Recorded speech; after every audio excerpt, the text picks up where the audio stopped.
on day release.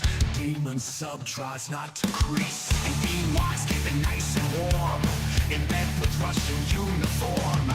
Meanwhile, the Candyman is opening another can. Technical difficulties, they're really such a crime. Technical difficulties, they happen all the time. It's Yellow Belly Tabletop time. It's Yellow Belly Tabletop time.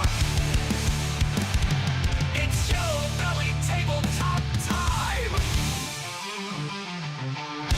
Sometimes they're salty about the gaming biz, and nobody knows who Upworlder is.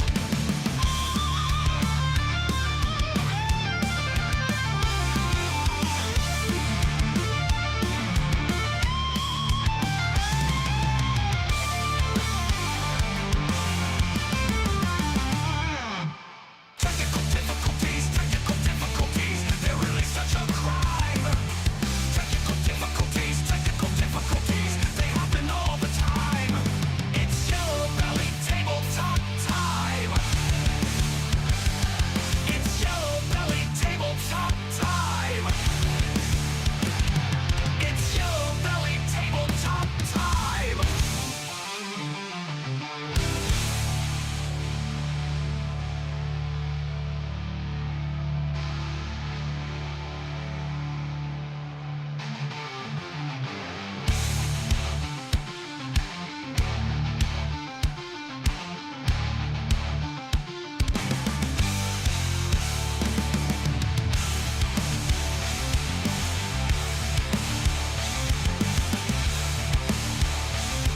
It's Yellow Belly Tabletop time.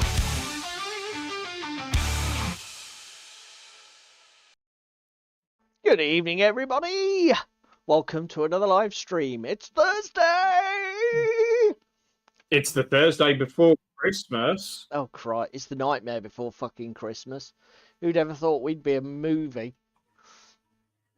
Hey, it is what it is. There's no. We're just having a little bit of a quip in the chat. So let's get right into it. Let's not wait. Let's not hang around. Let's get right into it. So Are we being efficient? no, not 'Cause really. It'll never I feel happen. sick if we're going to be efficient. Well, so let's give a shout out to everybody in the chat. Hello to some dude on YouTube. Hello to Spam and Egg. That's David's other half, for those of you who don't know and are not regulars here. Hello to Ewok, our resident music writer and general theme tune legend. I love the fact that you've literally just dobbed him in it for fucking Tim there. Well done, Paul. Well done. What?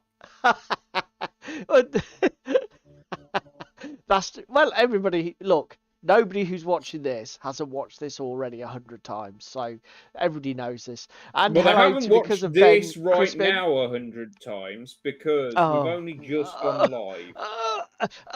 Quick, save me from the pedantry. Save me from the pedantry. Ah! No, we will be a pedant, Fucking bitch. hell. So, yeah, how we doing, people? Yeah, like David says, this is it. Christmas is just over there, just over the horizon. Just Little- moments away. 6 days.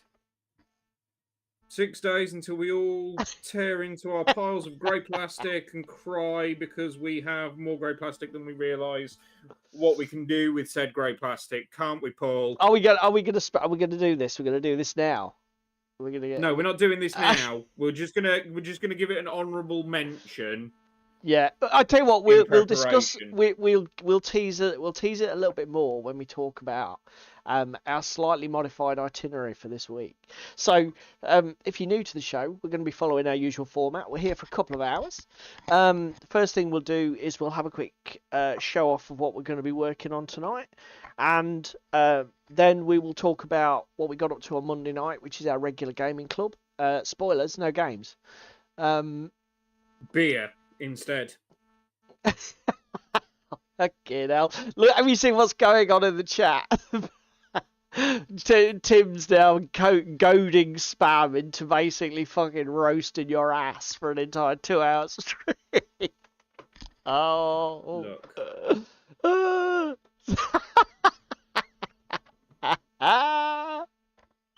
Right, and then there's a little bit to chat about news-wise. Obviously, Christmas being just over the horizon, there's fuck all going on. There is, however, something we are both so fucking excited for. Oh, that's the point. Actually, I haven't got that link up, but I'll do that one. Because we have been heard. TT Combat heard the cry. And they're talk about now it. hearing the cries of our wallet, but we'll talk about that more later. Ow, ow. Then about 9 o'clock-ish, we're going to go and respond to yet another fantastic video by Tabletop Minions, Uncle Atom, who did his favourite 3... yeah, go for it, Tim. Do it. Ewok, stop lowering the tone. Fuck's sake. Don't encourage her. I'm not even going to break that one down. That's... Jesus Christ. That got dark quickly. We've got a peg spit roast. Yeah. And then we'll talk about our favourite game mechanics. And also pass comment on Uncle Atom and his video. Yeah. Oh God, deeper. Don't, Tim. Don't. I'm not even acknowledging that. Right. So shall I go first then? Shall I go first? No, I'm fucking ready. Get me on screen now, bitch. Oh, hang on. You're ready, but you weren't ready when I'm setting up the screens. So I didn't have your camera in. So copy. I was literally ready. I was there waiting for you. Yep. Lies. All lies. Right. Gives a new wane into the Christmas roast. Hello, Angzara. Good to see you, sir.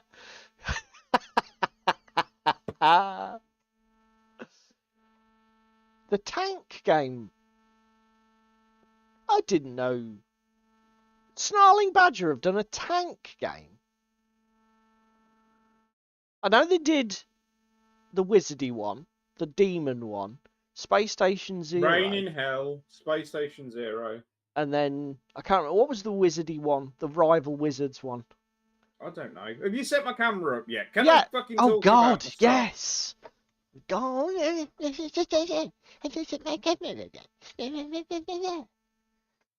Lights. Fuck you. Got my it worked. I got my battery pack. Nobody's commented yet. Nobody's commented I got my battery pack for me light. Yeah, do you want to tell the boys and girls at home what you had to do to get that fucking battery pack? Because alarms and old man syndrome and everything else. So tonight we're going to be working Thanks for the apocalypse. on Okay. more multi-award winning Moonstone, boys and girls. Right, So, go on. So That is what I'm working on tonight. We've got the miniatures going. Bristlenose, to be fair, isn't far off being done, boys and girls. We're just picking out details on him now. a bit of airbrush to cover the majority of that model, and then some fucking basically painted details. Those models are absolutely Which, singing, by the way, contrast over an airbrush looks fucking amazing. So, Angzar Arts was that Pirate Cthulhu. Basically, what you're looking at there, Angzar, is Moonstone. Bristlenose the Troll from Moonstone. Yeah, which is something Goblin Games. What the hell are they called? Something Grinning Goblin. King Goblin. King Goblin Games. Tim will definitely. Goblin King Games. Yeah. Yeah, definitely. So yeah, that's what David's doing. He's getting ahead of the curve. I've got some basically what are they called? The Leshvolt ones. I'm fairly sure these are Dominion. but I can't quote you. The models are extremely eclectic. As you can see there, David's got like pirate-themed humans, pirate-themed goblins, an aquatic troll. I've got like giant rabbits.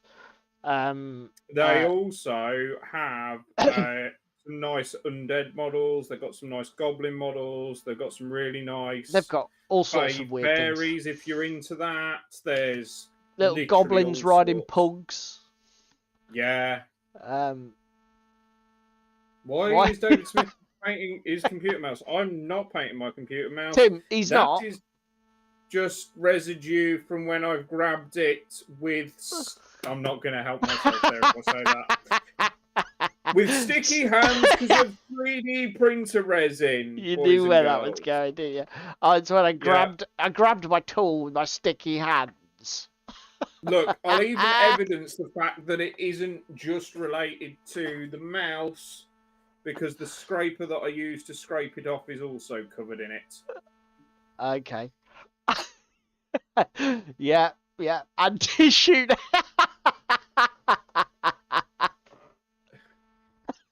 Spam, get back in your box. Nobody asked you.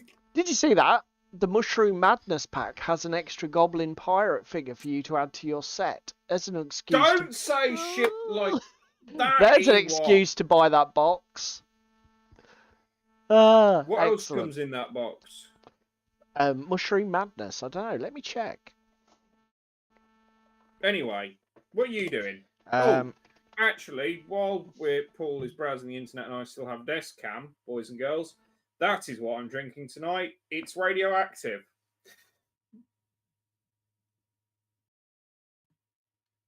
Okay, that's pretty cool. Mushrooms and Mayhem. C6 Stew, Chabaron. Right, let's bring that up for everybody at home. How do we do this? We go to that one.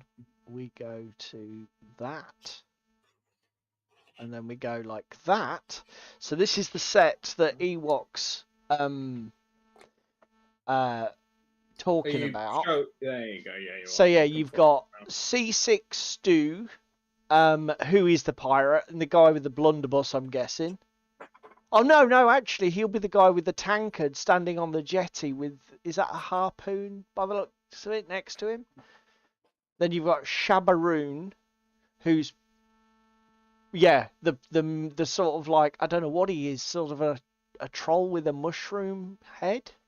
He's finally resorted to drinking the paint water. And then you've got Boom Boom McBoom, who looks like he's the blunderbuss guy. He will be the blunderbuss guy with a name like that, let's be honest. That is the one thing I will critique Goblin King for. Their names aren't overly imaginative. Yeah, Boom Boom McBoom is pretty fucking lazy. It's like, what's it called? Bristle Nose, because he's got some bristles on his nose. Yeah. Krusty Balboa, because he's riding a fucking lobster who is crusty. Yeah, that looks pretty cool, mate. I think that would be... Well, Peggy, because she's got a peg leg.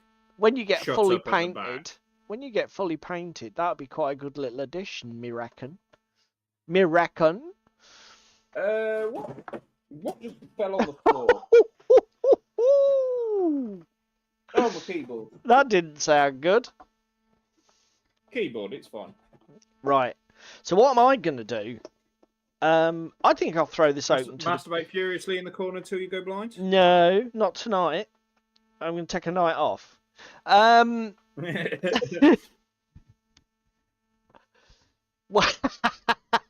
Yeah, you can tell Tim's not here. Tim, by the way, is some dude on YouTube. You will get really confused if this is your first time here, because we'll refer to everybody by their like various aliases and usernames on different platforms for a lot of people. Other than Tim. Tim has a special place in our hearts. Angzar says can't all be Boaty McBoatface. Look, don't give him any ideas, Angzar. I can just fucking imagine that we'll get... Let's hope he uses the colour painting and messes up and gets it on camera later. It'll be excellent. Don't worry, because I did almost just dip my brush in my drink not the bushwater. To be fair, that drink's vivid enough. It could probably colour a miniature if you put it on thick enough. So yeah, what am I up to? So I'll leave it up to you guys really to decide. I think I'm still working on my. Let's reposition the light. I'm still working on my Gotham City Chronicles. As I say, I've got these guys 80% done. I just want to black edge the bases, maybe put a bit of a wash and a dry brush on that base there. So Fucking I'm on. bit shiny. I've got, yeah, well, that's the Agrax. They'll get a varnish as well to protect them because they're board game miniatures. So we've got, in terms of the sort of the bad guy models for the first scenario, we have the Court of Owls style guys with their jackets and twin automatic pistols, or the beanie wearing thug with the crowbars. So I vote beanie wearing thug with crowbars. you guys, so it's up for the chat to vote. What am I going to paint tonight? Are we going to paint Court of Owls or beanie wearing thug with crowbar? Beanie wearing thugs with crowbars are very Christmas spirity. We'll count the votes in the chat. Gary Gritter, the Scottish do it a lot as well, don't they? There was a list of some of the good ones. Gritty McGritterson. Do you want to know the best thing? Lincolnshire have also done it. Yeah? And named some of theirs. Let me go find Lincolnshire Gritter names because I'm on an ADHD rabbit hole a minute. While we talk about Gritalica's pretty good. What we didn't do at club this week. Spready Mercury, nice. Luke Snow. What didn't we do at club, Paul? Yes, so we didn't have a game session at club this week. We had like our Christmas drinks, so we all went down the pub, basically, instead of actually having a proper get together at club. So no pictures, no games were played. We just literally sat around, talked a load of bollocks, had a few beers, and it was good fun. A nice way to end the year with the guys at club. Here we go. Lincolnshire Gritter names a minute. Sorry. Yeah. The spread arrows. Right. Yeah. Sir Isaac Newton. Yes. Very Lincolnshire. Like it. The Jolly Gritterman. Skegness reference. Like it. Margaret Thatcher. Very clever. I like what they did here. So there we go. Oh dear, your fucking video's glitching a bit, mate. I don't know if your PC's cacking out. Okay, so yes. Now one of the things that did happen was, obviously, if you saw our stream, I think it was 2 weeks ago, we were saying that we were both filled with hobby angst because we would. I don't know if I want to be as. Don't want to be as severe as we were getting a bit overwhelmed with our hobby, but we got onto the topic of topic of conversation where it was like, how many war games could we actually play and not play the same game twice or same game system twice in a year?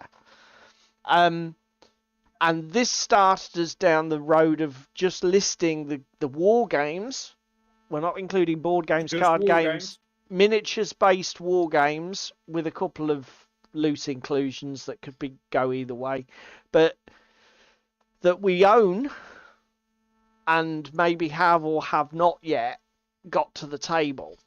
So between just myself and David, can we have any guesses as to how many games we got listed for unique game? Shut up. You are not allowed to announce at the moment because spam knows. Okay, how many game systems we got to before we would actually have a duplicate? So how many unique games? Yes. Shall we go for how many total? There we go. How many total? 3. You obviously haven't been paying much attention. Tim, women drive drivers or divers, fucking hell. So Any advance any on advance 3? on 3?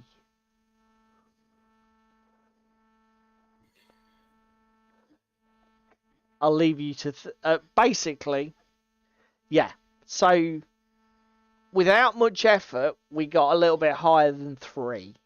And do you know what? I don't know if you guys in the chat or if you've been watching along, if you're one of our lurkers or one of our watchers who catches later on YouTube. I don't know if you've ever done the exercise for yourself and actually tried to think about how many different war game systems that you own and have miniatures for.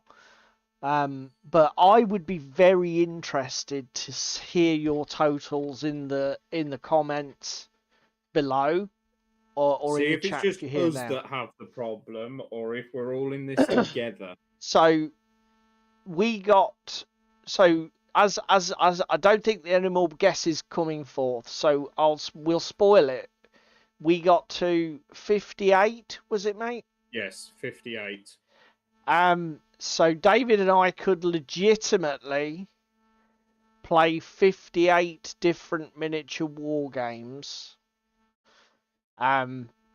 Before we had come round full circle and had to play a different system. If we add in board games... No, we're not going to do that. No, but listen, because we do play board games once a month, that is then up at 84 total. I'm afraid it would, Ewok, Ewok. yes. The bad news is, yes, it would. This is why I'm a widow before marrying. Now, some of you might say, yeah, but that's both of you. Yeah, the problem is like, out of the 58, I think there were only 8 that I didn't own. And 18 that I didn't own.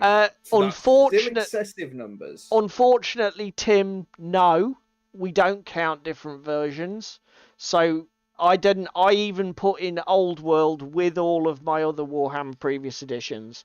So depressingly enough, no. You can't put 40k in 7 times for Rogue Trader 2nd edition, 3rd edition. You can't do that. It's 40k is 40k, whichever edition it is. Fantasy is fantasy, whichever edition it is. And we still got to 58. So... Do you want to know the most satisfying thing at home, boys and girls? What?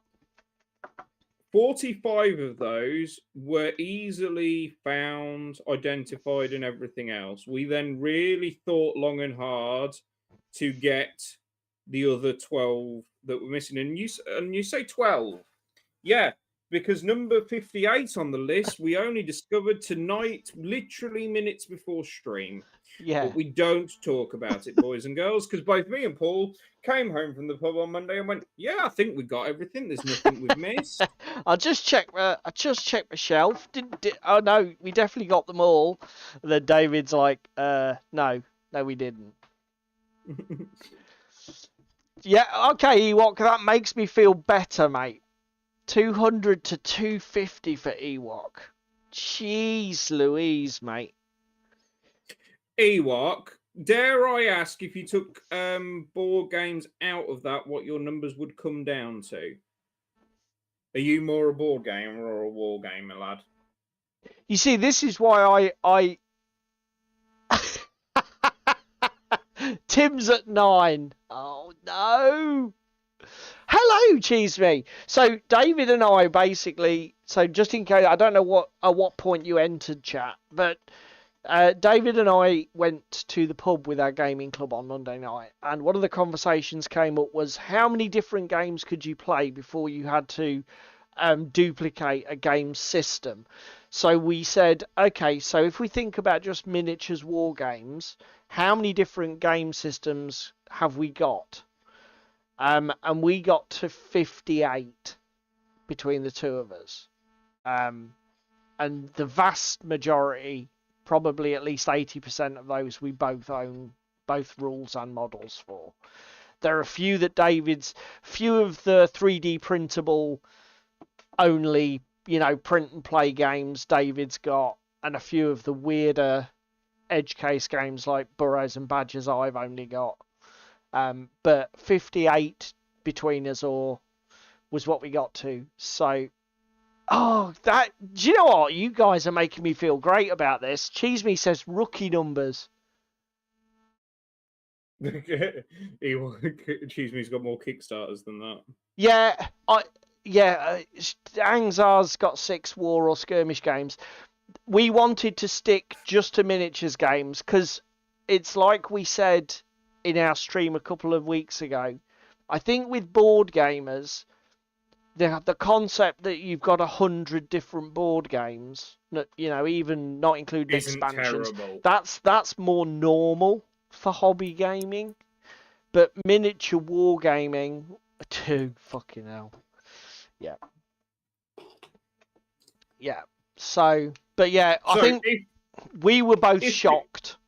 If people are watching this later, numbers in chat so we can feel better or worse. Yeah, so if you are watching later on YouTube, please give us your numbers down below, and feel free to break it down, board games. And are we right in that? Are board gamers generally more like, I've got a library of 40 games, that's normal for board gaming. But somebody who plays miniatures games, it's like, I don't have 40 rule sets that I play and 40 miniature collections, etc.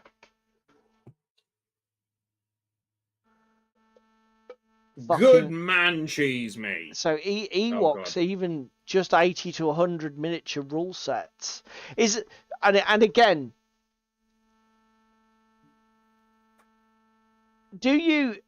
are you one of these people, Ewok, who picks up a lot of rule sets, never really with the intention of doing anything with them?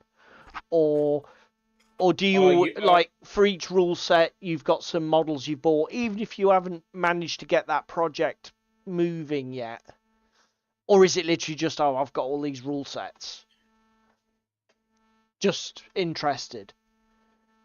Asking for a friend, I think. See, I thought, again, we didn't include RPGs because I thought that was very similar, Cheese Me, because you're just talking books. I know a lot of RPG guys that have just literally got fucking rows and rows and rows of different RPG books, because particularly if you could drift far off the big companies like Mongoose and Chaosium and Watsy, Free League. Yeah, if you go away from them, but even companies like Free League, like if you bought everything for Alien, you're only talking about 3 or 4 books. There are a lot of these, a lot of these RPG systems are never, they don't have like 40 books to collect. So when you're an RPGer, it's quite easy to rack up systems quite quickly, I think. Yeah.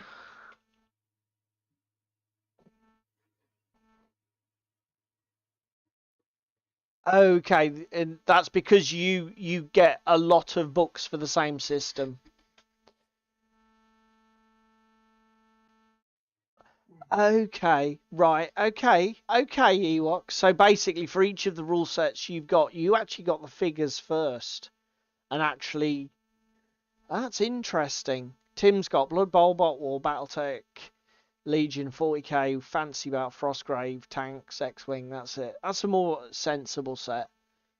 Whereas ours is all over the shop, and we will talk about this more the beginning of the year. I think we'll take a deep dive through our our collection, boys and girls, and get it out on the table for you. Oh, I see. Right. Okay. So you're separating it. I mean, I wouldn't separate genres, Cheese Me. Like if you've got Steampunk Game A and Steampunk Game B, that's 2 games. Do you know what I mean? Like, I know, Choker Camel, that's a fantastic fucking analogy. That's definitely going to get filed away and used for later. Angzar says, I've got enough World War II minis to choke a camel. Brilliant. So yeah, that's that. Do you know what? That's incredibly disciplined. I like that, Ewok, that you have the minis first. Is it news time? Yeah, let's do it. Let's go to that. Turn that on. Turn this off. Go to a different tab because that's not correct. So, boys and girls, we've already dropped his name. Cheese me says I could start a war with. Angzar says, you heard me. Yeah, choke a camel. I wasn't being allegorical or fanciful. I was being literal. We've dropped his name already tonight. Let's drop it again. This is a great video. There isn't much. I don't think there's been much worth watching on YouTube this week. But as I said, we're getting near Christmas. It's all a bit fucking lull. It's the calm before the storm. Tabletop Minions video this week. I've just realised actually both the ones I've pulled up are sort of GW hate videos, which wasn't intentional. Oh dear, that's a shame. That's a real shame. So Uncle Atom did. Basically, he likes covering smaller rule sets and that sort of thing. And basically, I think he did a video where he had a ton of commenters. Oh, I know what it was. He did a video about a 3D printable game that was, think Billion Suns or Battlefleet Gothic. So you 3D print your own spaceships and then you play this game. And he had loads of people commenting, oh, all this fracturing of the industry. There are too many game systems now. It's going to kill it, blah, blah, blah. And basically, he's done a nice little 10-minute pushback video saying there's no such thing as too much choice. Basically, he's saying it empowers us as hobbyists. It empowers us as gamers. Well, I thought I'd fixed that with making... okay. Maybe I didn't. I thought because I now run my OBS in... okay, that's interesting. I wasn't expecting that to happen. Yeah, so basically Who called says, technical difficulty? yes, somebody... Cheese me, that's all your fault. Who did it? Who did it? Who did it? Cheese me.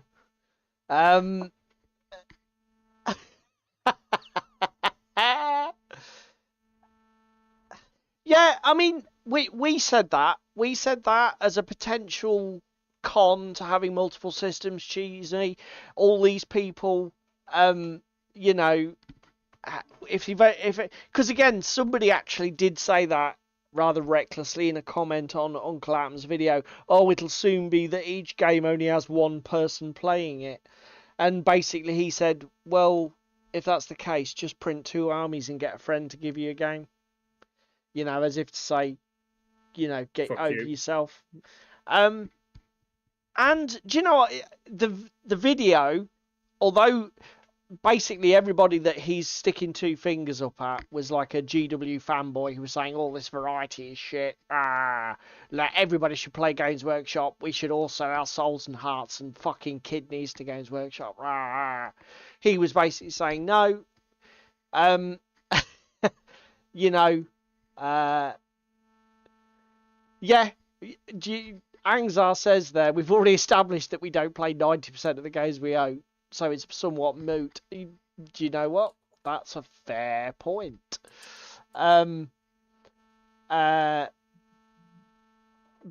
it's quite a positive video. It basically says to all the naysayers, I don't know what that was. It says to all the naysayers who are like, there is too much variety. It's all getting a bit overwhelming. That no, it's not. The more choice we have, the more avenues. And I do agree with him on that. Just because there's more choice, you don't have to buy it all. No, and the thing is like as every little nook and cranny and edge case gets covered by some sort of playable miniature war game, it just gives people ways in. You know, I don't want something as bloated and as demanding as 40k. Oh well, would you like cool little animal models because you can just play burrows and badgers or whatever. You know, you're just adding on ramps, which I agree. Yeah,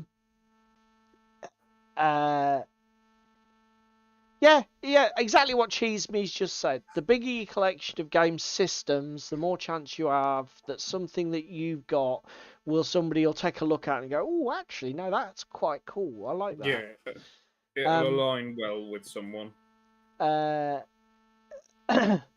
Yeah, that is. Yeah, Cheese Me says he'd like a bit less choice so he doesn't get paralysed into what to play. This echoes, Cheese Me, what David and I were feeling, which is that we've always been these people who play lots of games and we love the choice, but actually it's getting to the stage now we're just hoarding shit. We're not using it. It's a bit excessive. We're not playing it. So 2025 for us, I think, is definitely going to be a year where that comes front and centre. What are we buying? Why are we buying it? What are we doing with what we already got? Blah, blah, blah. So is anyway, this purchase worth it? Shit like that. Great video by Uncle Atom. So yeah, highly recommend that. And do you know what? It's only 12 minutes out of your day, so go and do that. This one was a really good video as well. I know I've talked about this guy before. Let's Talk Tabletop. Basically, he just does a bit of again, little 12-minute video, little essay on why he doesn't engage with Games Workshop anymore, and basically sort of like why is it that I don't engage with Games Workshop? What is it that's happened? And he basically does a little treatise on the thing that's happened to Games Workshop, and I totally think this is spot on, is the trust has gone. I still, the models are still fantastic. The idea of playing in their universes seems great. Possibly a little cool on Age of Sigmar because it's a little bit weird. But I mean, I've played Old World at our gaming club. I don't dislike Old World as a game system, but then people have said they just can't be trusted with the rule set. You know, V has said, well, are you going to be buying the new rulebook for Old World? And I'm like, I'm not buying anything because I don't have any faith that what I buy will hold its value long enough for me to enjoy it before it's, you know, changed or abandoned or done away with. Yeah, I know. I know Jerry doesn't watch this because he doesn't watch YouTube anymore, but if somebody can get in touch with Jerry and get him to comment underneath what his total of insanity in terms of games is, I doubt he will, because he probably, by the time he's counted it up, it'll be 2026.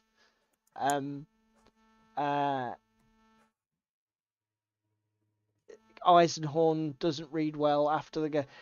Again, I got a massive bundle of the 40k, the Horus Heresy novels on Humble Bundle. I got like 20 odd or 13 for a tenner or something. As ebooks, and they're fine.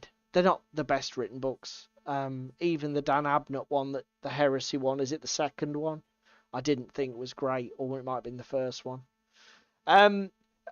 Cheese Me says, and was there a point when you did trust Games Workshop? Yes, mate, there was. Yeah, in the late 80s, early 90s, I bought Games Workshop products with gay abandon. And I've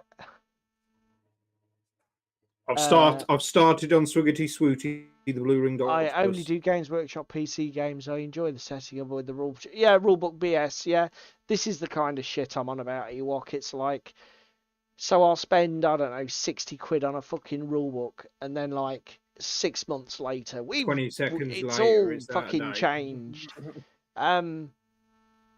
Well, that's assuming they actually deliver it to you that it's up to date and current and accurate. Oh, sorry, did I get a bit salty there? It's just a fucking it's just a hamster wheel. You know, keeping up with their properties and their product lines feels like an absolute It feels True. like a full-time job. Do you know what I mean? It Yeah. feels I know like it feels Games Workshop's products now, and even their board game products and their miniature game products feel like the Well, darkest. hang on. Didn't we go to the? We went to Norwich earlier in the year, and we're like, oh, we didn't realise that 3 fucking editions of Underworlds had been released. Yeah, we said that when we walked into Athena Games, didn't we? Well, what's this 2-player starter? Oh, well, we thought it was still fucking, I don't know, Harrow Deep or whatever the fuck it was. Norwood. But it feels to me like when I used to play CCGs, seriously. I used to play a lot of collectible card games, and you'd be constantly like, oh, the new release is coming out. I need 3 boosters at 3 booster boxes. That's like 180 quid for 3 boxes, because I want to try and get one of each of the rares and ultras. And you know, I did it for years, and then I realised, what am I fucking doing? I'm not even enjoying this anymore. I'm just buying the shit because they're printing it. And I've got to Became that stage with them. burdensome, I think Yeah, the word it's is just you're fucking. looking for, mate. But as I say, however David and I have expressed it in the past, I think I don't know the guy's name. This guy on Let's Talk Tabletop expresses it perfectly. It's just about trust. You don't look at the company, you don't look at the products and think, oh, I know that's 120 quid, but I'm really going to get some value out of that. Because, I mean, and he echoes all the things we've said. You play a game, you don't play it for a year, you go to try and play it again, and it's like, hang on, everything's fucking changed. What? I've got to rewrite my army list and all my rules are different. And what? What do you mean these are discontinued? What do these models aren't allowed anymore? It's like, oh, fuck off. Fuck off. Yeah.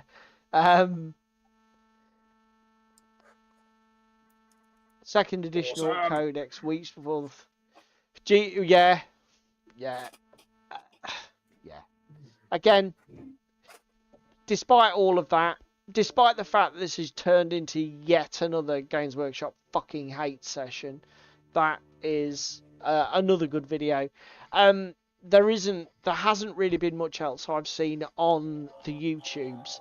Now, let's try and find, before we move on, let's try and find, where did you see that? Was that on Instagram. Ugh, I hate Instagram. Okay. So I was scrolling through the internet at the pub.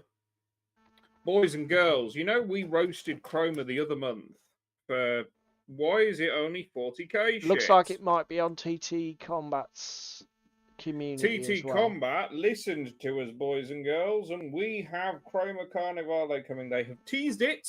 I'm just We trying don't to get know anything else other than an Instagram picture. just trying to get God, the community post to does load. she look good? Looks like that's a vain hope. Don't tell me. Very, very good, boys and girls. Carnivale's website is down again. Oh, go away. That website's down more than it's fucking up. Just saying.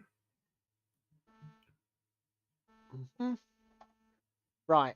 Can we share this with the people at home? Ta-da! This is the same picture that you showed me. So, yeah.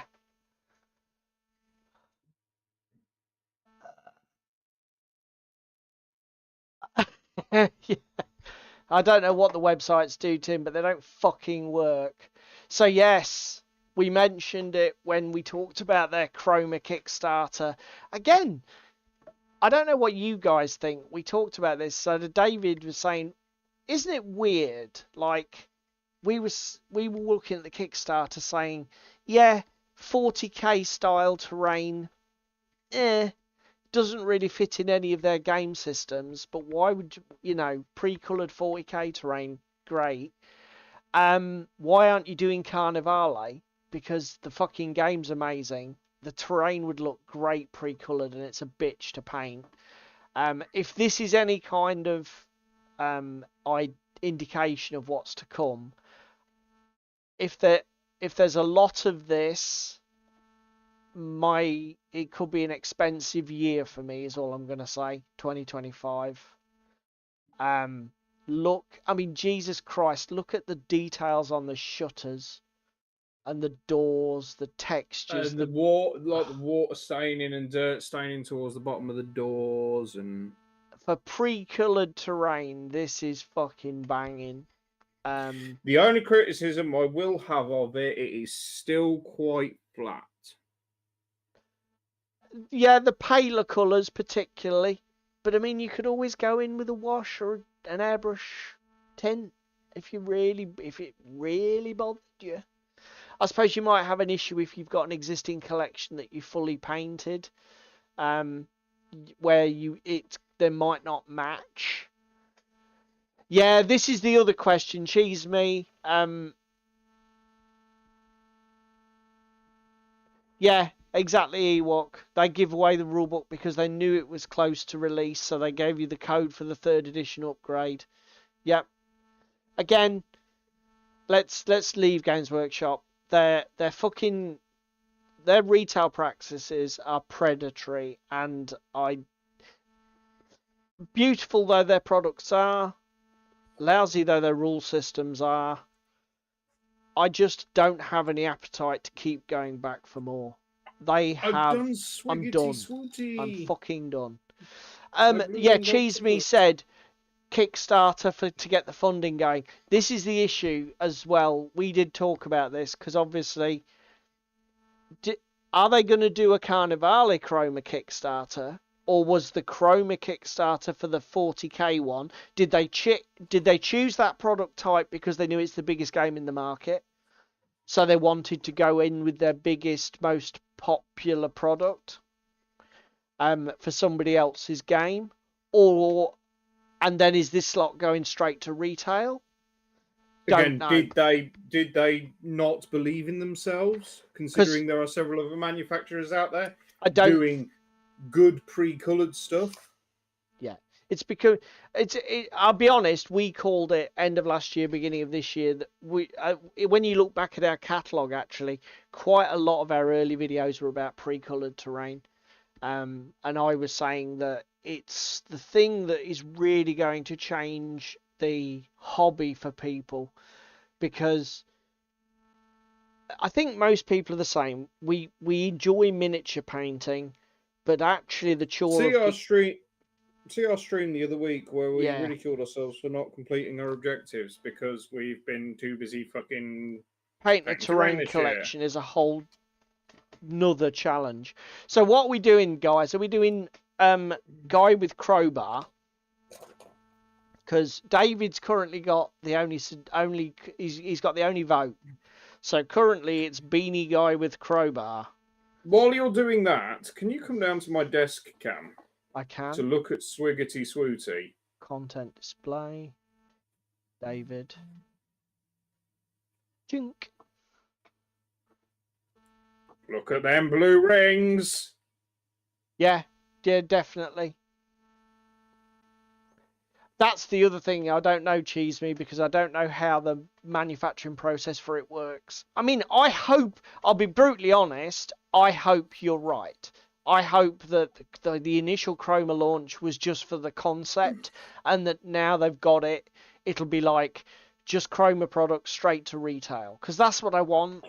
I just want to go to the TT Combat website. Don't have to fuck around waiting for Kickstarter to arrive. You know what I mean? Else. I want to go to fucking UK Games Expo, and instead of buying £100 plain my god, could you imagine if they do a complete table deal at Expo that's pre-coloured? I'll be honest, Eve, what do you think? If they do 200, I'd buy it. I think even 225, 250 I might. A pre-painted ready to play 4x4 table for 250 quid. I think I think I'd have your arm off, to be honest. Oh, that's a good shout. Did you see that, mate, from Ewok? 3D printable Carnivale style terrain. Water Spire is the Kickstarter.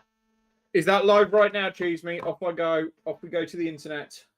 Right, I'm done with thank you for that. Thank you for that, Cheese Me. I think pre-coloured terrain though, Cheese Me. So quick shout out.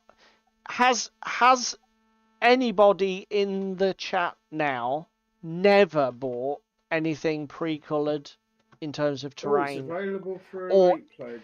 Let me broaden that even further. Have you never bought anything ready to play? So have you never bought any pre-flocked hills, finished hedges, anything like that off eBay? Have you always bought terrain that you need to complete? If you've never bought anything like that ready to play, then sound out in the comments and we'll see how many people have not engaged with that market, because I suspect there aren't going to be many people who've never done anything with that. But I could be wrong. I could be very wrong. So Anyway, purple we're underpants done apparently. with on what? Purple underpants on what? I don't know. Cheese me's just written purple underpants question mark. But how do we? What I think they've come out. Us come out really well. Your blue ring octopus does look cool. Yeah. I like it. I like the fact that you've modelled it on something real as well.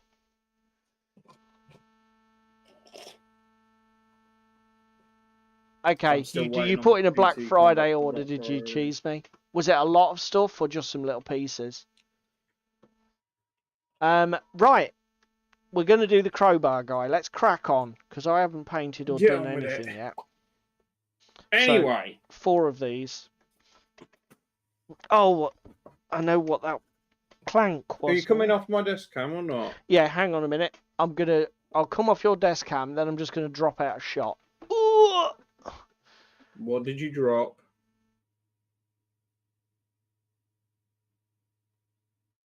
Okay, that's fair, Ewok. Yeah, I'm not. I'll let you off, Cheese me. Miniatures don't count.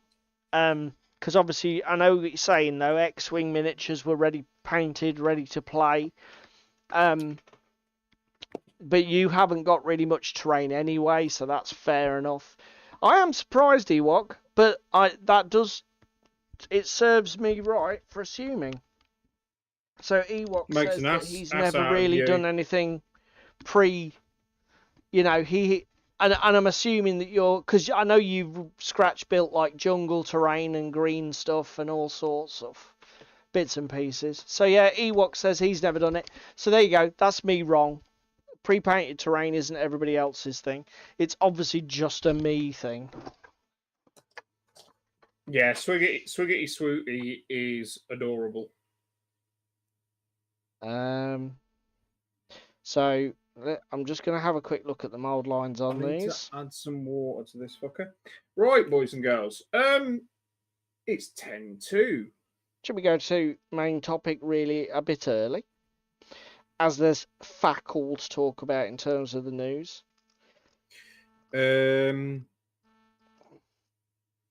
Yeah, or we can pad. Padding. Where are we going to pad? Oh, I know what I meant to ask you, Ginge, actually. Yeah, go on then. Go on. Did that try stuff, me. Did that stuff you ordered turn up? I had a parcel today. If you're talking about what I think you're talking about, but we will not. Just in case the person is watching. Yeah. Yeah, it did, mate. So, the box is a little bit. I don't know if he's got rats or something, but the box is a little bit nibbled in the corner, which is annoying. But tried a new retailer. Might not try them again. Just for the couple of quid I saved. What was the other thing I was going to say? Actually,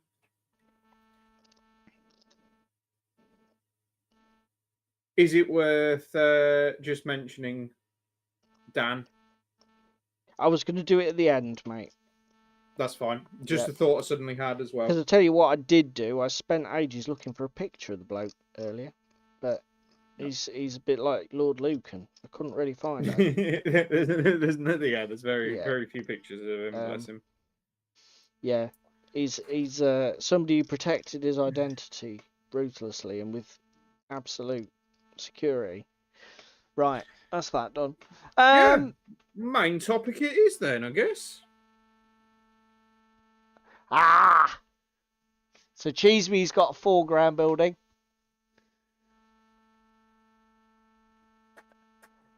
Yeah, I suppose Assembly's fine. I mean, come on, Ewok. Be fair. He was going to go for the Micro Art Studios World War II stuff, but it still needs to be assembled. Mate, come on. I mean... Don't be that guy. Jesus, how easy do you want it? Oh my god. Yeah, to be fair, the micro art stuff, the textures and the colour representation on it is fucking terrible. It's gorgeous for the Infinity stuff that they produce. Yes. But the colour palette works way better. Yeah. Having said that, what's it called? I'll tell you what though, mate. 2. We're saying that, but I bet you there's probably been some people who've done like, you know, easy ways to soften the colour palette, wash treatments, the ways Dude. Yeah. Dude, it's pre-paint. No. Oh, okay. I don't know if... So basically what you're saying is if it's pre-painted, it's pre-painted and you're not even going to run a wash over it. No, I shouldn't. I might spot wash and streak elements, but I'm not fucking washing the entire lot to tone desaturate down the palette. Fucking print palette. No. Yeah, okay, that's fair. Yeah, because and I think we saw the stuff in the flesh at the cons, didn't we? First, and immediately we were like, "Whoa, that's really intense." It's almost cartoony, isn't it? Amazing for Infinity. Yeah, as you said. Amazing for any number of sci-fi games, but not. Yes, I mean bolt action. It's just not a naturalistic color palette at all. No. So let's talk about our favourite 3 wargaming mechanics, or let's talk about. Should we talk about Uncle Atom's first? Yeah, that's what I was going to do. So, Uncle Atom's number 1. Well, hang on. Let's put this into context for boys and girls at home. We did a response video the other week to his wargaming mechanics that need to go, that we need to get rid of. Mechanics he never wants to see again. He's done a similar thing, but with obviously mechanics he loves. And he's got 3 and an honourable mention. I just nearly washed my brush in my fucking drink again. So he's got 3 and an honourable mention. And yeah, we're gonna go for it. Yeah. So I did put a link to the video that we are responding to. Yeah, Cheeseme agrees with you. That when you've got to, if you're going to have to work on it, it defeats the object of getting it. And I think, I agree. If I'm not happy to put it on the table, it's like, we talked before about foreground. Yes, the foreground stuff could be upgraded nicely, like adding tiles to the roofs, adding a bit more 3-dimensional to it. You could put washes and dry brushing on it to really lift the paint job. But could you use them as they are? Could you use them as they are? Yes, you could. Could I use that Micro Arts Normandy stuff as it is? No, I couldn't. You could. It just looked like you vomited across all your buildings. Yeah, no, I couldn't. I couldn't use it. I mean, even my miniatures would look fucking weird against it, for Christ's sake. Anyway, let's get back to what we were talking about. I did put a link in the description for the video we're talking about. And Uncle Atom's first choice was basically clever initiative systems, or to be more specific, anything where you determine the initiative of the player, who goes first, in a way other than just rolling a dice, which he was sort of saying was a complete cop-out. And I agree with him, basically. And in fact, more than agreeing with him, I actually went a step further, because my first choice is basically initiative related as well. What did you think to Uncle Atom's initiative comment, mate? The initiative one, yeah. But I still think that there are elements that are left by the wayside. What do you mean? So I completely understand his not rolling randomly for initiative Yep. and determining stuff, but then you end up going down the rabbit hole of certain games. Old fucking AOS is a prime example of this. When your drops contributed to that random roll.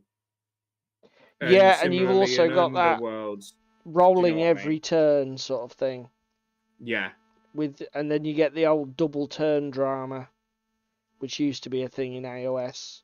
And I know, Didn't obviously, Uncle sort of knocked out on the head the rolling of dice, but you'd think AOS and that sort of vein would be up there on the list. Do you know what I mean? Because it's got initiative that isn't deterministic; it changes, etc., etc., Yeah. etc. I mean, as I say, he cited, for example, the bolt action initiative system where you draw the dice out of the bag. Yeah. But I don't agree on that one. Is that because my favorite wargaming, or one of my favorite wargaming mechanics, is any initiative system which takes randomness out of it. Okay, so Completely deterministic. Cheese me if it doesn't take too long to explain. Just do a TLDR of why the Blood and Valor, Blood and Plunder games do a cool thing with initiative. Because I don't play any of those games.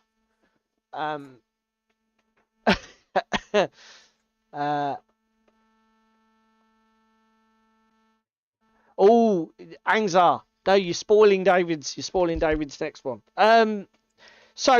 So for example, he mentions bolt action. I dislike it because although it's an interesting way to do initiative and very different, because you're pulling, the order of the activations is coming randomly from the bag in a way. Although I suppose you still get to choose what order you activate shit in. You just don't know. Yeah, but again, you end up on the flip side of that because it's so RNG and deterministic. If you are getting tabled, yeah, there's fuck all you can do about it because you've got less dice in the bag to do shit with. Yes, I do think it suffers from the spiral of decline argument, where, like you say, my opponent's got 10 dice, I've got 5. They're twice as likely to go ahead of me, and that's the problem. I'm just getting further and further behind. And the next part being as well, yep, it's RNG and random. You may have 10 dice, your opponent may have 5 dice, but you could spend all 10 of your fucking dice and you've got nothing to respond with as a player, nothing to do as a player. Yeah. Because there's nothing on the table for you to present and target. Do you know what I mean? Yeah, I'm a little bit more generous than that, in that I don't expect the initiative system to be able to balance the game if I'm falling badly behind. Do you know what I mean? No, but again, versus an I go you go, or other systems of initiative determination, which you're going to come to in a second, I feel that bolt action isn't the best example. I like it and it's interesting, but I wouldn't say it's my favourite implementation. So another one that you see a lot, and Uncle Atom mentions this, is like the one in Dead Zone, where if you've got less miniatures and you finish activating ahead of your opponent, then you automatically go first next time. So you've got less models, you go first. The problem is, I can see what they were going for, but if you're playing an elite army, you know, like You're always going first. enforcers, and your opponent's playing wanky little plague shit, you might get an advantage that the game wasn't really expecting you to get, if that makes sense. Yeah, not only have you got an advantage in the quality of your troops, you've got an advantage in the quality of your troops and the fact that you're alpha striking the shit off the table that you can deal with. Yeah. So can deal with you. An example of what I would call an absolutely fucking banger initiative system is Armada. So and this is Mantic Armada. Yeah, Mantic's not Star Wars Armada. No, not Star Wars Armada. Mantic's C game Armada uses the same idea, I believe, as Black Sails, is it, by Warlord, where one of the things you determine during the setup of the game is the wind direction, and the order of activation of the miniatures is based on their position relative to the wind. And the reason I like it is because when you use the advanced rules, particularly wind rules in Armada, it rarely changes direction. The wind probably, in most games, maybe transitions. I'll tell you the best thing. What does it move in? 45-degree increments? Yeah, so it'll move from east to northeast. It doesn't really move very often, because I think it moves only on the 2 and the 12. So the best is no, it moves on slightly more than that, mate. Okay, but still not very often. No, me and Alex played with the extreme wind of change rule, i.e. it's more likely to change, it's more likely to swing around to, again, get a different sort of initiative system and pattern going. So I wouldn't like that, but carry on.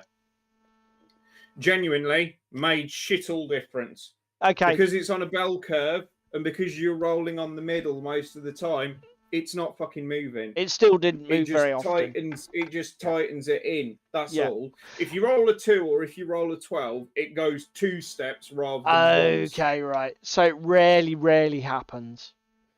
Yeah. Yeah. Yes, X-Wing was a brilliant system. I totally agree, Tim. That's a good shout.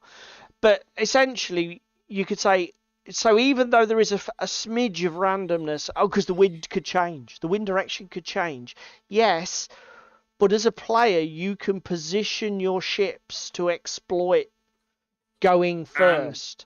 And plan and plot for it. Another X-Wing was fantastic. So X-Wing, your pilot skill meant that the more skillful pilots moved last, but attacked first. So it gave you a double advantage during the game. Very clever. I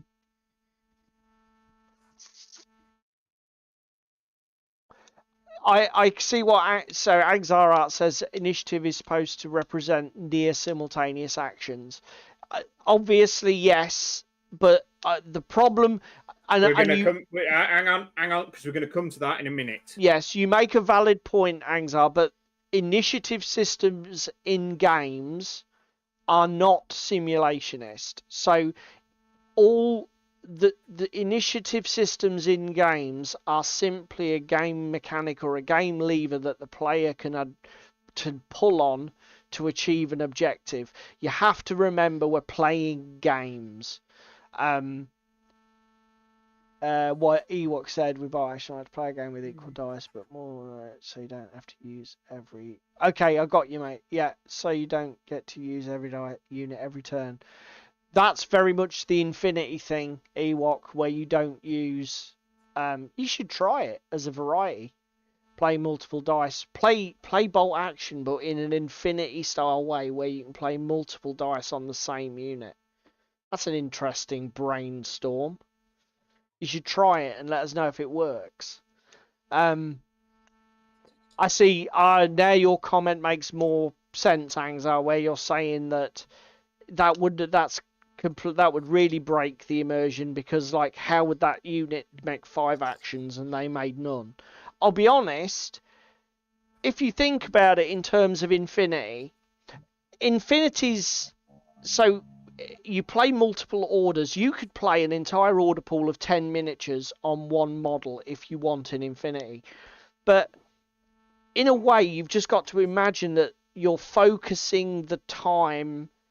Just imagine that the spotlight is falling on that model for that section of time, and it doesn't zoom back out until you spend an order somewhere else. It's a bit like... Or again, if you spend all 15 orders, the other guys are on Overwatch for the turn. They're helping and assisting. That's true. Yeah. In combat for the turn, but they're not actually present and doing stuff to contribute to the fight. They're just there.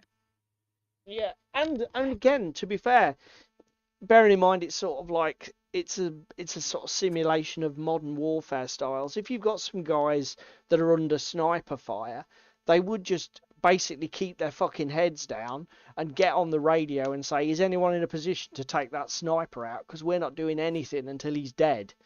You know, so the actual action in the battlefield would reflect the situation, where the troops who were vulnerable would go down, and the troops with the advantage would be communicating with their sort of like with each other to say, look, we need that unit to, you know, take that position. Sure, used to happen in World War II as well, didn't it? With attacks on, you know, you can't advance across open ground when there's a machine gun nest fucking spraying death. You need to have a plan. You need to call in some guys and say, look, is anyone in a position to assault that nest before the rest of us move? Because we're all fucking dead if we do, you know. So it sort of works. But yeah, so not only did I agree with Uncle Atom's sentiment, as I say, I would go even further. Any kind of initiative system in a game where you as the player have real ability to, work with the initiative to make it, to pay dividends for your gameplay. Even little things like, so Malifaux, you roll for initiative at the beginning of the turn, and then you can choose whether to go first or go second. And Malifaux has a pass token system, so it gets round the uneven model count by giving the player with the fewer models some pass tokens, so that you can always choose to pass the activation back if you want to not end up like David said, where you've used all your models and your opponent's still got 3 to use and you can't do shit about it. But although it is a random, you could say, but isn't Malifaux just a random card flip? Yes, Malifaux is a random card flip. But like every card flip, or most card flips in Malifaux, it can be cheated. So if you've got your hand of 6 whatever control cards, you flip a 7 for initiative and your opponent flips a 10, you could be looking at your King of Crows, your 13 of Crows, going, I could cheat in a 12 or 13. That means it's virtually guaranteed I'm going to go first. And again, it goes from being totally random to random-ish, because you do have... Now, if your control hand's shit and you've got no card above a 7, then yeah, you're fucked. But hopefully you've used your soul stones to draw and discard and fix that. Do you know what I mean? Again, the game is not without options for you to get in a position where you can influence initiative in that way. The other thing as well, I think, with Malifaux, and it links with one of mine in a minute, it's a 54 card deck. So the odds are flipping and changing and never ever evolving throughout the game. They're not static because of the cards involved, but we'll come to that in a bit. Yeah, I mean, that's a whole different thing. Yeah, the fact that you're playing with a deck of cards. I'm trying to think if there are any really good initiative mechanics that I want to call out. Armada was one. Malifaux was another. But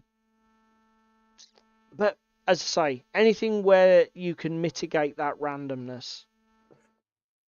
What other games do we play, mate?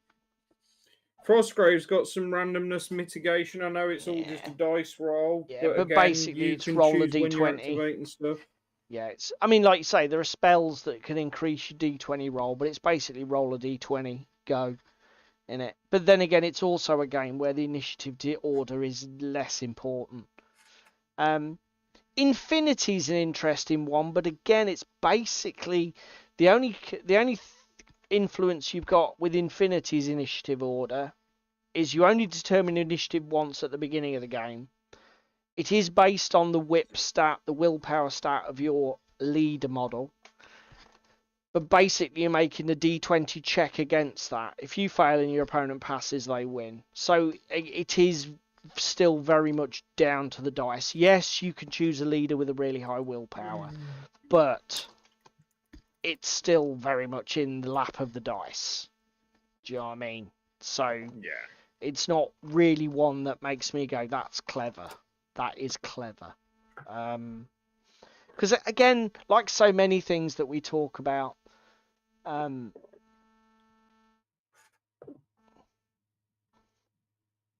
yeah, I agree with that, Angzar. But do you know what? I would say I don't think there's actually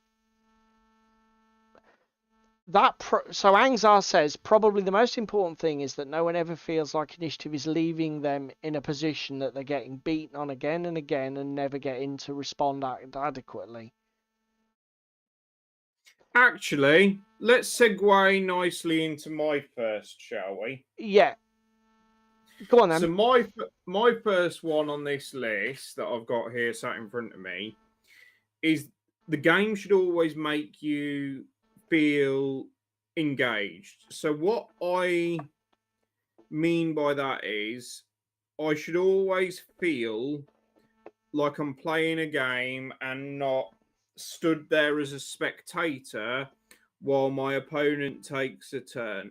So there's elements of I go, you go games where my opponent activates a model, then I activate a model, etc., that really lean into this. But then there's also the flip side of that of if the game is, for example, Infinity. Infinity isn't an I go, you go. It's an I go, you go system, not an alternating activation system. Yeah. So because it's I go, you go, there is a risk that in Infinity you could sit there for half an hour, 45 minutes while your opponent's taking their turn and do nothing. But because there's the ARO mechanic, you have everything to do in that turn. Keep checking for lines of sight, keep checking for visibility, all of that good stuff to play the game. Bolt action. We've mentioned it. It isn't necessarily the best for initiative, but it's always engaging because you're both on tenterhooks of what's coming out of that bag next. Yeah. Yeah, that is a good shout. So that's sort of my first one.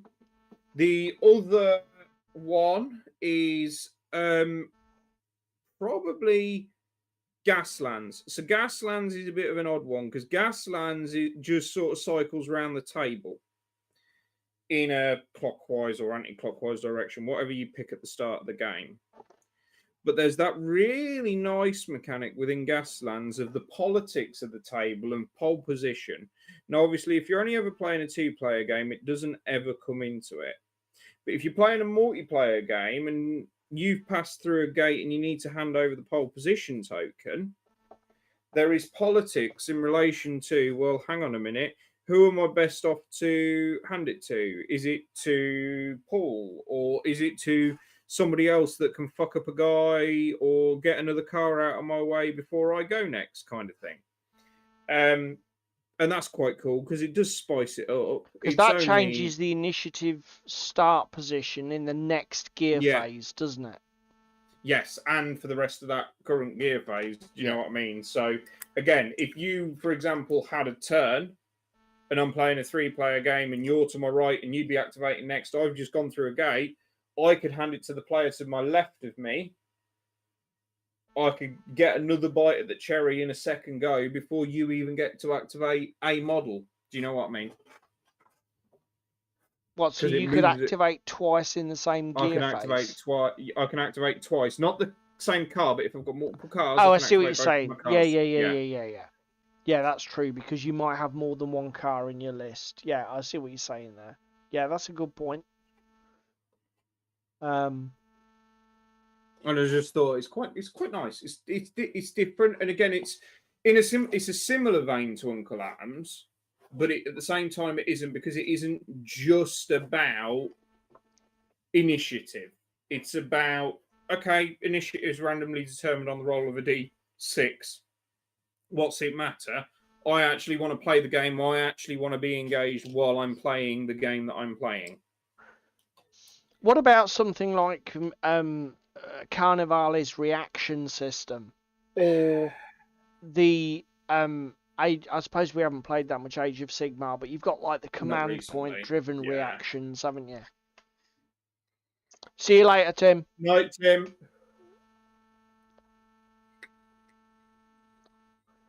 What do you think about that?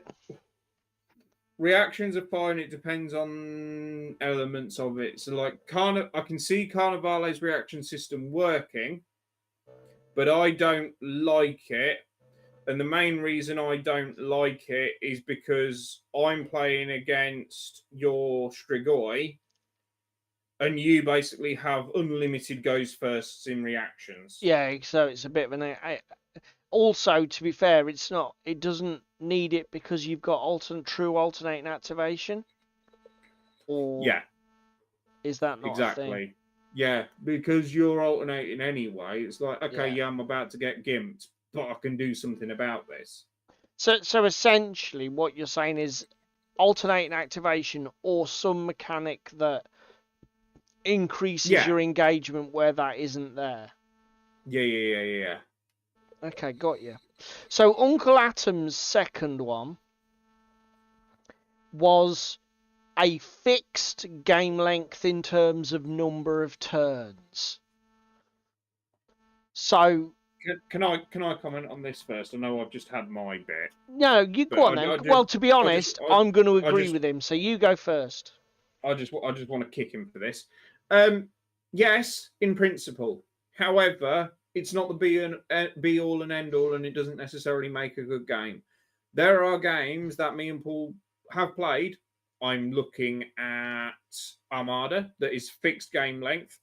Okay, wonderful, fine. There's some tension to it. There's games that are not fixed game length. Frostgrave, occasionally they do outstay their welcome a bit at the table, particularly if we're having a bad experience. Gaslands in Death Race mode? Yeah, but Gaslands in Death Race mode has a sudden death. That's exactly what I'm saying. It's an example of a non-fixed game length that works quite well. And then you've got middle of the road options. So I'm mainly looking at like Flames of War here. So Flames of War, most of the scenarios are score on turn 6, score on whatever, which is fine. But if you don't score them, or your opponent can't score them and can stop you scoring them, etc., it then goes into turn 7, goes into turn 8, and the game can carry on, but there is a very sudden death mechanic to it once something clicks and goes into position. Right. Do you know what I mean? Yep. So you feel like I'm working for this, I'm planning for this. Again, I know Paul's got to be on this objective in fucking turn 6 to score this, so I need to be stopping him. But I also don't want to be going too far forwards too soon, because then it will make it easier for him to win. Do you know what I mean? Yeah. There's real positional play and synergy in that, and the fact that the game isn't a fixed length. Yep.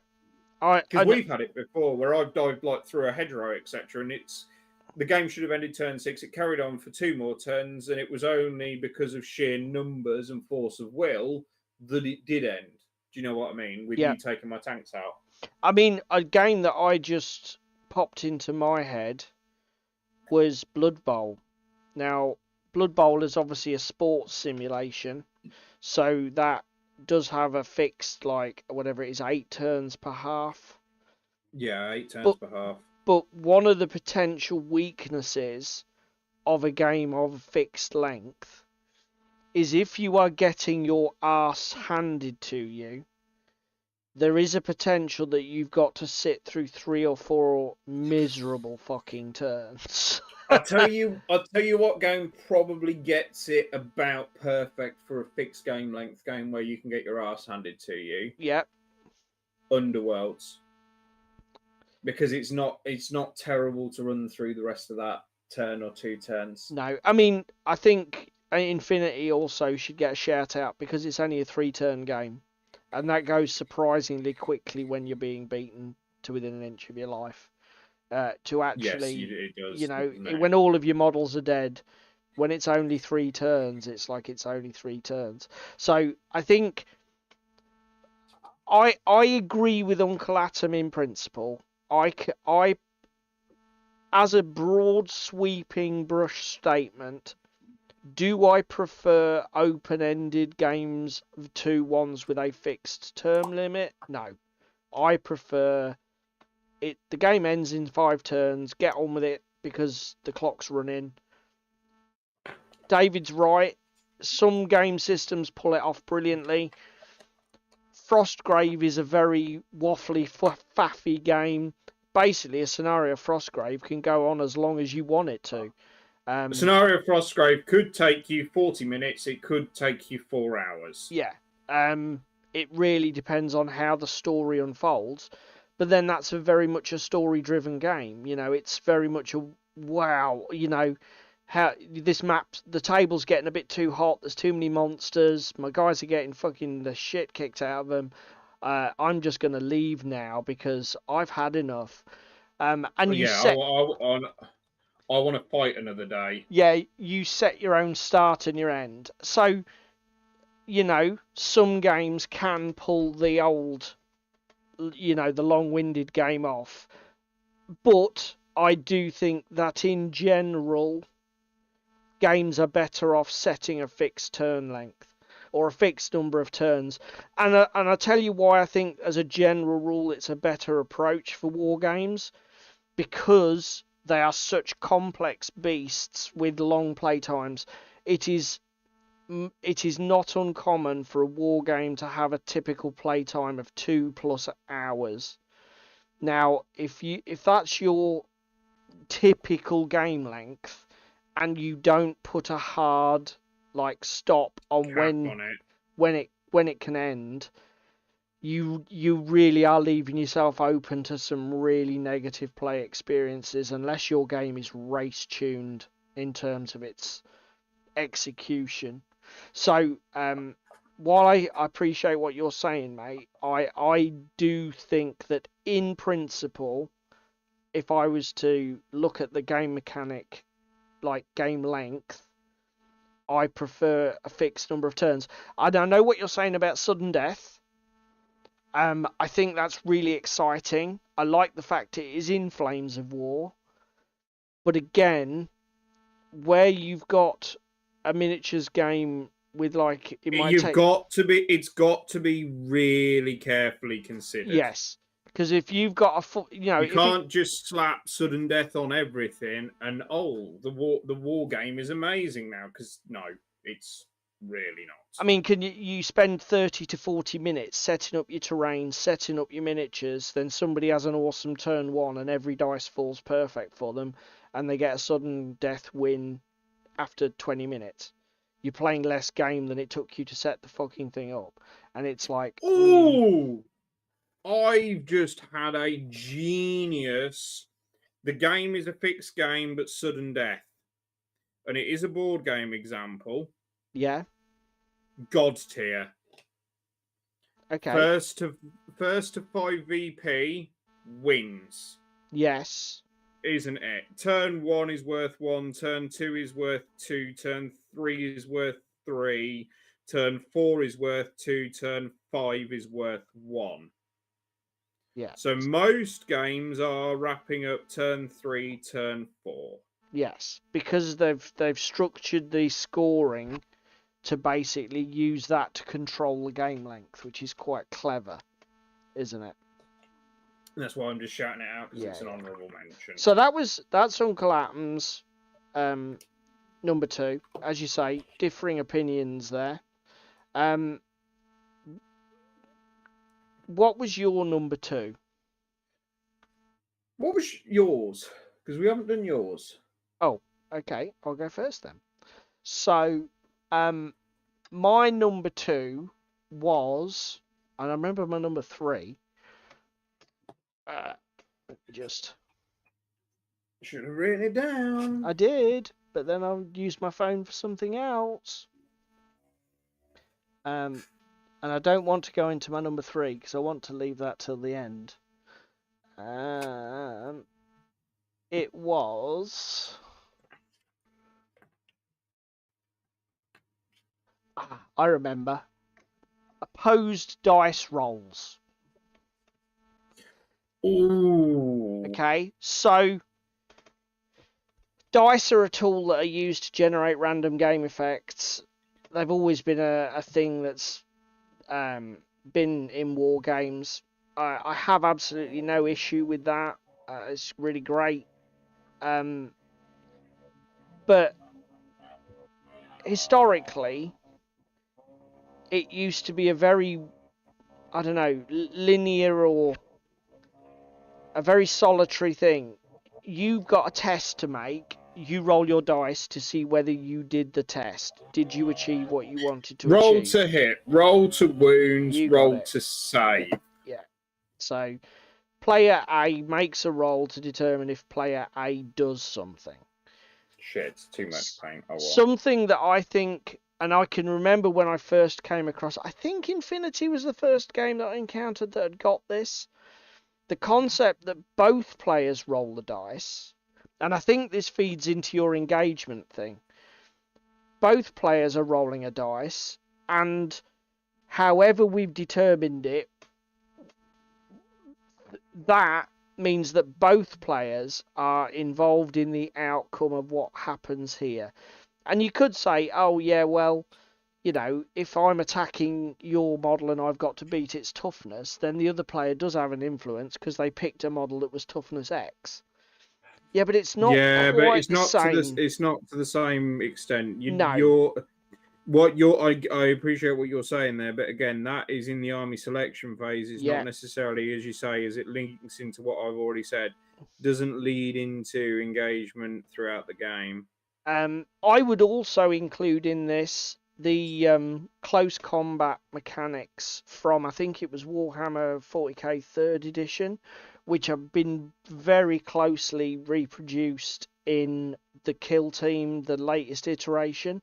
So what, obviously, to just explain my couple of examples, in Infinity there are some circumstances where you roll a d20 and you're looking to roll target number or below. So if your character wants to make an agility check to, I don't know, make a jump or climb a wall or whatever, they've just got to roll their physical score or less on d20. But most of the time in Infinity, more often, you're trying to do something and your opponent is trying to do something to stop you. So for example, I'm shooting Paul. And I'm shooting him back. Or Paul is trying to dodge away. Or I'm trying to dodge away, yeah. So I'm rolling to see if I can dodge fast, and he's rolling to see if he can shoot me quicker than I can duck. And we both roll dice and against our various properties, and whoever succeeds the best wins. I tell you what, though, I do prefer the Carnivale opposed rule system to the Infinity opposed role system. Because Infinity just cares for who's closest to their target number. Yep. And you have to do the maths and semantics on, well, I've got 3 dice if I shoot him and selecting the action. And I'm looking for 13s. He's looking for 14s, but he's only got 1 dice. I should be able to do this. Versus like a physical roll to get away. Do you know what I mean? Yeah, it is. It's easier to work out the advantage statistically with Infinity. Whereas with Carnivale, the defender rolls their dice and stats, and then that is removed from the attacking player's pool. Yeah, so So I could be rolling four dice looking for sevens. I get 3 successes. Paul is typically rolling 5 dice looking for 4s or whatever it happens to be. yeah. But instead now he's only rolling 1 because my 3 successes have taken from his pool. Yeah, so like, as David says, with the Carnivale, the defender makes their determination, and then you deduct those dice from the attacker's pool before they even know what they've rolled. I don't have a preference. I like both systems. As I said before, the Kill Team one, during close combat in Kill Team, both players roll dice, but instead of like 40k where it's like I hit you, you hit me, you have the option to use your dice to either parry your opponent's attacks or strike your own home. And it's just such a clever little variation on the opposed roll thing, where you've got flexibility in how you implement the dice. So, as I say, any game where it gives a clever way for both players to be simultaneously rolling dice in a clever interaction, it gets my vote. And I get it. There are some systems where it would just be a pain, like tournament systems where you're on a clock, like Kings of War, where you want one player to just be in the chair doing everything as their clock ticks down, and the other guy's just either counting wounds or taking models away while they act. I get it. There are applications for it, and from another thing, having sort of like played with their own game designing, it is it's easier often just to say, well, that player's got the podium, that player's got the control, let them go now. Without having, because you do have a lot to think about when you've got these complex opposed role interactions, don't you? Yes. What was your number 2? My number 2 kind of feeds into what you were saying about probabilities and dice rolls. Oh, yeah. So mine is basically, if the game doesn't use a D6, I'm probably going to like it.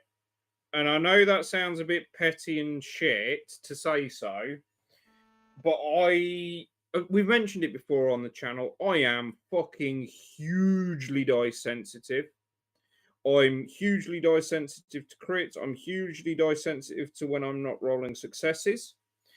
So consequentially, if I've got a D10, a D20, a D8, a D12, whatever dice is being hooked to play the game that I'm playing, I'm typically preferring that over a D6 system. Even though it might make the game a little swingy, like with Frostgrave? Genuinely, I prefer it, because the other thing I find is, I don't know what it is about the D6, right?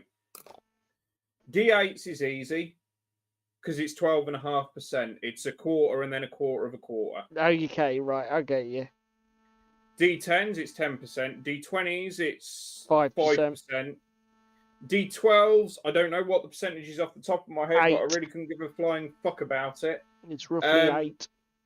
Whereas I struggle with the D6s to work out the fucking 16.7% double than whatever it is on the fly. Do you know what I mean? Yeah, I know what you mean. Okay, well, I mean, to be fair, that's, that's as good as reason as any. It's your list. Being able to mentally calculate. Is there also an element of D6 fatigue there? Yeah, I'm a little fed up and tired of the bullshit of we're going to play with a D6. And again, like, I'll tell you what did annoy me. Like Warcrow. Warcrow could have been so good. But the fact that their dice had fucking symbols all over them. Yeah. And I think it's going to be something that's going to annoy me about Fallout Wasteland Warfare as well. Yeah. Is the multi-sided D8s, 10s, 12s, whatever they are, D20s. Yeah, and they've all got with weird symbols rather than numbers. Yeah, so calculating probabilities is really hard. The joy of wargaming is here, Paul. Hello. Good to see you, Joy of Wargaming. Welcome to the show. Yeah, I know what you I'll mean. tell you the other thing. We Cards, because we've mentioned it and talked about it earlier on the stream. Yep. Malifaux, I've not really played, but it is a prime example of why I kind of like the idea of it, because it's a 54 card deck. Yeah. As cards are being counted out and being used, etc., then the game state is changing and the possibilities are constantly changing and evolving as we go through the game state. Well, the other thing to bear in mind about a deck of cards, mate, is that it gives and it taketh away. It's not like a dice. I was going to say, the other thing is, it's once per roll through that deck, are you seeing that card? Yeah. If you've red jokered or your opponent's red jokered, well, good luck fucking doing that again. Yeah, it's exactly that. You know, you can flip. Oh shit, that's another 2. That's another 3. Well, that's fine. Your kings and queens are coming. Do you know what I mean? It's like it giveth, it taketh away. And again, Malifaux's really a prime example of this because of the cheat mechanic and because of the mitigation you have in holding a hand of activation cards. It's actually really quite good because you are in control of the probabilities of the game and of the actions. And I think the multi-award winning Moonstone that we will be playing shortly is going to be very similar as well for deciding the attacks and how we're striking high or low, etc. Just to call out Joy of Wargaming there in the chat. You're too kind, sir. And if we're doing well, it's only, I think it was a social post you made about us, wasn't it? Which was very much appreciated. And thank you for that. Everybody check out Joy of Wargaming here on YouTube, by the way. Bit of friendly plugging. We did mention him earlier in the news. Yeah. Friendly plugging, not friendly pegging. But there we go. So, okay, mate. Dice that are not D6. So any mechanic where it's not D6 at the heart of it, you get your vote. Yeah. So we're not doing bad for time. 40 minutes and 2/3 of the topic covered. So Uncle Atom's third one. This is the first one where certainly I'm going to switch position. Uncle Atom really, really likes campaign modes in games. And I'm going to say no. Well, I'm going to say it's a complete and utter fucking cop-out from Uncle Atom here. Why? Because, no, hear me out. Just because a game has a campaign system doesn't mean it's going to be good. I'm looking at you, Necromunda. Well, no, from his point of view, then it is. Because he likes it regardless. No, that is not the case in our experience, is it? Yeah, but our experience isn't his experience, is it? No, but this is why we're feeding in. Yeah. We're feeding back. So essentially what Uncle Atom says is when he buys games now, this is what he's looking for. He's looking for any kind of system of growth or development within the game system itself so that your models change between games, your warbands change between games, you track upgrades, equipment, used, wounds, whatever. There's a million different ways. I think his video uses the example of Mordheim, which is, Mordheim's it's probably, I don't know if it's probably the progenitor game in our hobby space outside of historicals that did the campaign thing. It was sort of one of the first. I'm sure campaigning within historical war games was there long before we thought of adopting it in our little corner of the hobby. My pushback is the idea of them is fantastic. The reality of them doesn't work for me anymore because I play too many games. And it's as simple as that. See our comments earlier about 58 games that we play. I have enjoyed, and I am not going to deny that I have enjoyed playing Frostgrave in a campaign and doing the Red King Arkham campaign. Horror that we played earlier this year as well. Yeah. Absolutely amazing experience in a campaign. But far from it being like one of my, ooh, does this have a campaign mode? I'm more like, hang on, this game has a campaign mode, but will it work without me implementing that? Because I'm not really sure I've got the time for it. So yeah, I know exactly what you mean, mate. So and again, I'm not anti it, but it's definitely not on my shopping list of I'm gonna look for it. Like you, I'm not anti it as an experience, but at the same time, there's a lot of work that goes into these. Terrain, rules, setup, maintaining the game, booking your time out to play that game. Yeah. With that opponent repeatedly. Do you know what I mean? It Yeah, all sort of adds up and stacks up. And whilst yes, it's an experience and it's a good experience, and I would definitely recommend people, if you have never, ever, ever played a campaign-based game, go into 2025 and commit to playing one. Yep. Because it's a fun experience. And to be honest, I would recommend Frostgrave really pretty much for anyone, because the overhead on the administration of your warband isn't huge. Only one model gets experience, and that's your wizard. The only other thing you've got to track is whether your followers die and need to be re-recruited. But your spell list changes. It's really low overhead, isn't it, in terms of tracking? Certainly a lot less work than Mordheim. 3 A4 pages. Yeah. But one of those A4 pages is related to your wizard and the vault, etc., with like all the items and shit that you've got as you've played the game. One of those is related to your warband, so like all your minion models. And then your final sheet is just your spells and your casting values for your spells that we've mentioned here before on the channel. Yeah. And I tell you something else. I don't think I've ever been involved in a Frostgrave campaign or group play where I felt like I've been in a losers keep losing situation. I tell you the other thing as well here, actually. Yeah. Frostgrave is probably the best campaign game that you can pick up, because you can drop in and out of it without losing out on stuff. That is a very good shout.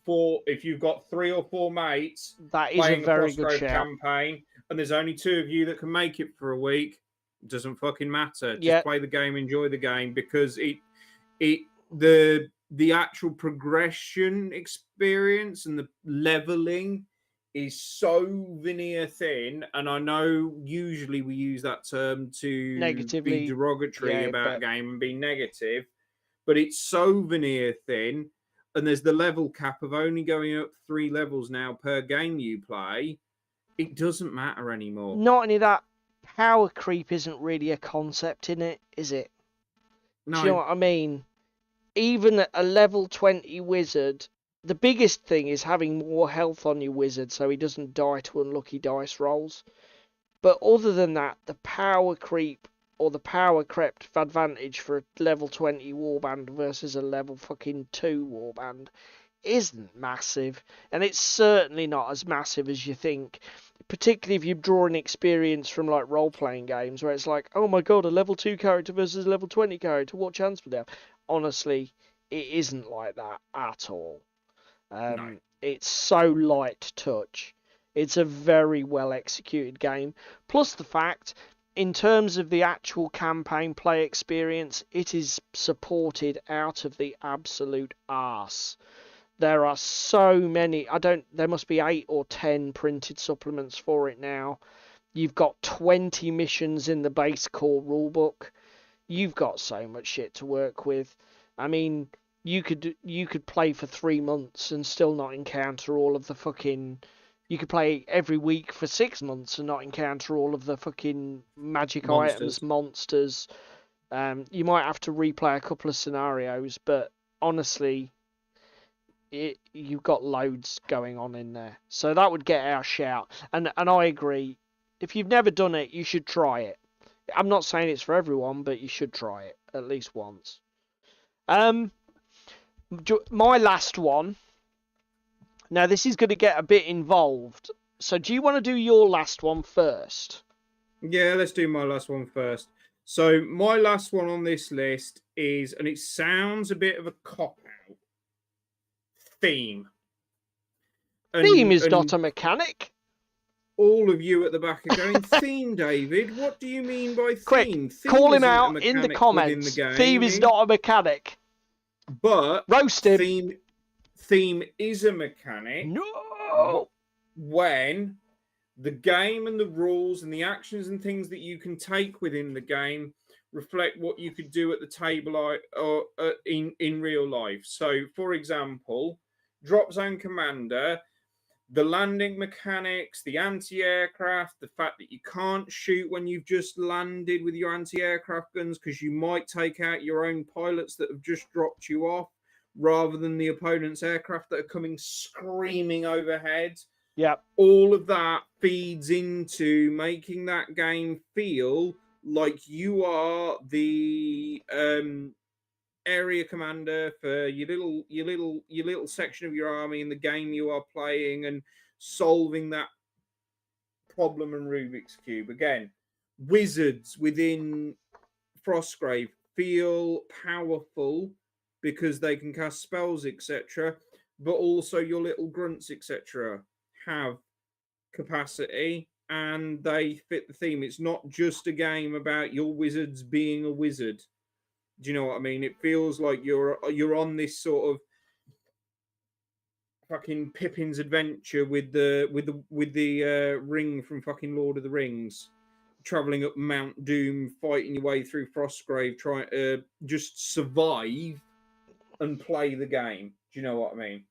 Would you include under this the parkour style movement mechanics from Carnivale? Yes, all of that stuff feeds in. And I'm going to come out here and have a go. I've just realised another game that I don't think we put on the list. Fuck. I need to check that in a second. 59. Drop Fleet. Drop Fleet, I have played a couple of times first edition. I've not played any second, so I cannot comment about the new edition that's just released. But I do not feel like an admiral in Drop Fleet in the same way as I do in Billion Suns. I only have a couple of ships in Drop Fleet, and yes, they're fighting in orbit around a planet, etc., but it doesn't feel like I'm an admiral. Yeah. So effectively what you're shouting out is where game mechanics reinforce the theme or thematic mechanics. Yeah, and again, if you feed in like Billion Suns, I feel like I'm a space profiteer, umming and ahhing about what ships to commit to a sector to try and win that sector and get the money's worth out of it for playing that game. Do you know what I mean? Can I just ask another question? Would you also include the shift dice from Gaslands, for example? Yeah, to a degree. And I mean, to be fair, both the shift dice and the movement template in that game are what make it feels like you're terracing around in cars, doesn't it? Yeah, and again, pushing your luck and re-rolling and going for the slides and the spins if you're playing Miyazaki, which is one of the factions in there. If you imagined a really fun experience, and again, when you're playing Mishkin and you get shafted by the dice, it is what it is. Yeah. No, I think it's a good pick. I know you've painted with a bit of a broad brush there, but to be fair, Uncle Atom did the same thing. In a way, with just campaign. Like, it's so... There's so many different ways to do it. To be fair, we should go back to his video and go, oh, so you're saying Crusade is the best way to play 40k? Yeah. There is no best way to play 40k. Well, there is. It's called Put It in the Bin. Now. We've got 8 minutes to go. My last one is I'm going to use the phrase stealth mechanics, but I don't mean stealth mechanics or hidden movement. I mean any really, I guess I do mean hidden movement. So by this, the three examples I can think of. The first thing I'll say is hidden movement in a miniatures war game is extremely difficult to design and implement. And when I see it done even vaguely well, I love it and it impresses the shit out of me. Yeah, it doesn't take a lot to impress you. That's true. I am easily impressed. Thankfully, so's the wife. So that's all worked out for good. Infinity, for example, has a system where you replace your model with some sort of token, either a camouflage token or a impersonation token, or marker, I think they're called in the game parlance, to use the correct terminology. And what Infinity does is it basically says, okay, everybody's going to have to imagine here you can't see that model. You do know where it is, and you know it's a marker, but you can't see it. You've seen like a flash out the corner of your eye, kind of yes. thing. And it does require the players to. But then again, all of these game mechanics require the players to buy in to what's trying to be represented, which is something very difficult. So Infinity has its marker system, and obviously when you're in a particular marker state, the actions players can take against you are very limited. So if you are a camouflage marker, nobody can attack you. And the actions you can take are very limited. Yeah, the things that you can do to keep your camouflage status are similarly very limited. So that's one example that I think is so well fucking designed. It's so clever. Another one is only a small, tiny little mechanic, but it's so well done I have to shout it out. Carnivale has a thing called the dive action. If you are in water, you make a test to effectively hold your breath and swim, and then you get a number of dive markers placed next to your model to represent the fact that you've dived under the surface of the water and you are basically swimming like fuck away. Then, when you want to surface, you can keep taking these dive actions and your model doesn't actually move anywhere. Your model is always just there. So you can keep just gets more and more counters by it. Yeah, you can keep taking these dive actions turn after turn and build up a collection of dive markers. Then when you want to surface, you spend all of your markers, and for each marker, you move either 4 or 8 inches on the board, staying in water. Depending on whether you're a swimmer, you move 8 if you're a swimmer and 4 if you're a normal model, I think. But effectively, your model stays where it is to represent where it was last seen, but in actuality, it's swimming covertly under the water to reposition itself on the board. Absolutely brilliant mechanic. Again, hidden deployment in Infinity. Yeah. Where they recommend that you just put the model on the table, take a picture of it, and then you just leave it. And then when you want to pop him out, you just tell your opponent, here you go, and here's the picture that I took before the game. So that's where he is. That is fun, but fiddly because you've got to photograph it. Another one that Infinity does is that you can have holo markers, which are basically holographic representations of you. So one model can be represented by 3 markers, and you don't know which is the real one until you attack one. And then you have to check whether you've attacked the real one or a hologram. Clever, really clever rules. The other one I want to shout out is probably nobody's ever heard of it or come across it. In the Aliens vs Predator Hunt Begins miniatures game that was released by Prodos Games, certain of the alien and predator units, more predator units to be fair, have a rule called stalk. And what that means is you, instead of placing the unit on the table, a bit like the Infinity one we've just discussed, you place a number of stalk markers within 10 inches of each other. And then you move those stalk markers around the board. And if your opponent attacks them or tries to interact with them, they reveal whether they're a ghost or a real model.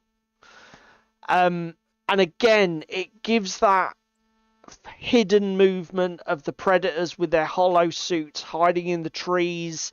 You don't know where they are exactly. It's really well done. Great little rule. Again, comes under David's thematic. It represents the traits from the predators that you saw in the movies so well. Such a good little rule. So that was it. That's my number 3 for favourite game mechanics. Anything that involves hidden or secret movement. And that takes us to 2 minutes to 10 o'clock. So that's pretty much 2 minutes to midnight? Perfect. Right. I think we're going to call it, aren't we, mate? I think we... There's one thing that we want to say, just in parting. So tomorrow, we're going to a funeral of one of our friends, Dan. Was a guy at our gaming club. Sadly lost his battle against cancer this year. So we're going to go and pay our respects and say goodbye to Dan tomorrow. And I know you can hear us in wherever it is you're now. There's a better place, Dan. We miss you, mate. And it was an absolute pleasure to have met you and played games with you. Absolutely and had awesome fun. lad. Had all the time in the world for Dan. He absolutely loved his Blood Bowl. He absolutely loved his hobby. He was fucking amazing. There's literally no words. Yeah. The thing I most enjoyed about spending time with Dan, he's a little bit younger than me, but we shared so many nostalgic memories for those 1980s, early 90s days of Games Workshop when, as children, we were discovering all of the games and products that would stay with us for decades. If you can make it Joy of Wargaming, you are more than welcome, sir, and it would be an absolute pleasure to have you in the chat. And I'm glad you enjoyed the show. We'll wrap it up now. First of all, I'd like to thank everybody who was in the chat tonight. Thank you very much. These guys make the show. They're as much a part of us at yellowbellytabletop as David and myself. And their constant interaction with us is a pleasure, and it makes the shows for us. If you can only find time to do one thing, please click the like button. It helps a little bit with the YouTube algorithm. As much as you can help the YouTube algorithm to serve up a 2-hour slice of nonsense and expect people to click on it and watch it. If you can do any of the other stuff, share, comment, subscribe, do what brings value to you.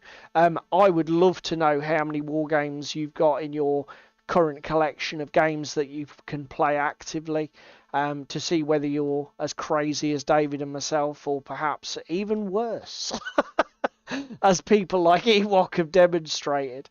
And with that, we will say... just say something? Yeah, go for it, mate. We will not be here next week. Ooh, next no. week is the Boxing Day. So Yes. we will not be here next Thursday, unfortunately, boys and girls. So we will love you, leave you, see you in 2025 on the 2nd of January, because that's when we're next going to stream. Okay. Painting competition is due, and it is sacrifice. accept my sacrifice, accept my gifts. The painting competition won't be that stream, will it? Because the first Oh, no, Monday it in January. won't. No, It it'll be. won't. Ignore me then. Yes. So the painting competition is, the theme is accept my gifts, accept my sacrifice, and it will be The week we will after be on the sharing 9th. it on stream on the 9th, because the club event will be the Monday before that, the 5th or whatever it is. Yeah. So My yes. But yes, we will be. We'll see you guys on the 2nd of January to see in 2025, and probably make some ridiculous, reckless commitments as to what we're going to do for the next year. And if we don't, obviously, we won't see you before then. So have a very Merry Christmas for everybody, for all of you. And we hope that you have fun over the next week. See you later. See ya, guys. It's another Thursday night. I see Crispin's wearing tights. Sparrow's getting in the bath. Young David's full of wrath. Paula's tightening his straps. Where on his apron you saps. Technical difficulties. They're really such a crime.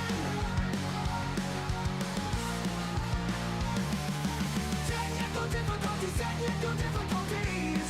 They happen all the time. It's Yellow Belly Tabletop time. It's Yellow Belly Tabletop time. It's Yellow Belly Tabletop time.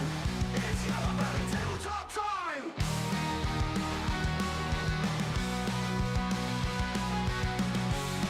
It's Yellow Belly Tabletop time.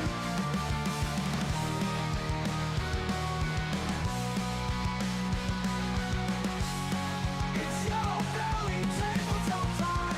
It's Yellow Belly Tabletop time. Cheese Meat is on day release. Thames Joe tries not to crease. And Ewoks keeping nice and warm. In bed with Russian uniform.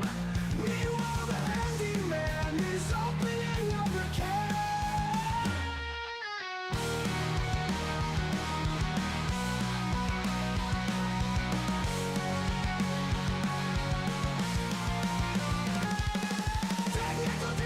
Technical difficulties. They're really such a crime.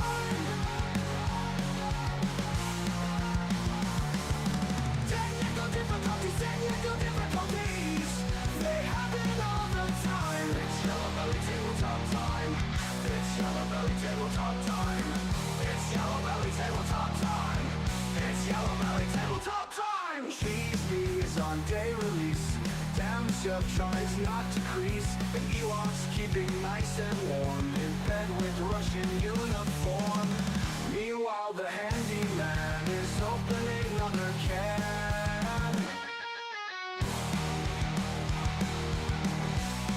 It's Yellow Belly Tabletop time. It's Yellow Belly Tabletop time. It's Yellow Belly Tabletop time. It's Yellow Belly Tabletop time. Cheese Meat is on day release. Damn me up tries not to crease. And Ewoks keeping nice and warm. In bed with Russian uniform. Meanwhile, the handyman is opening another can.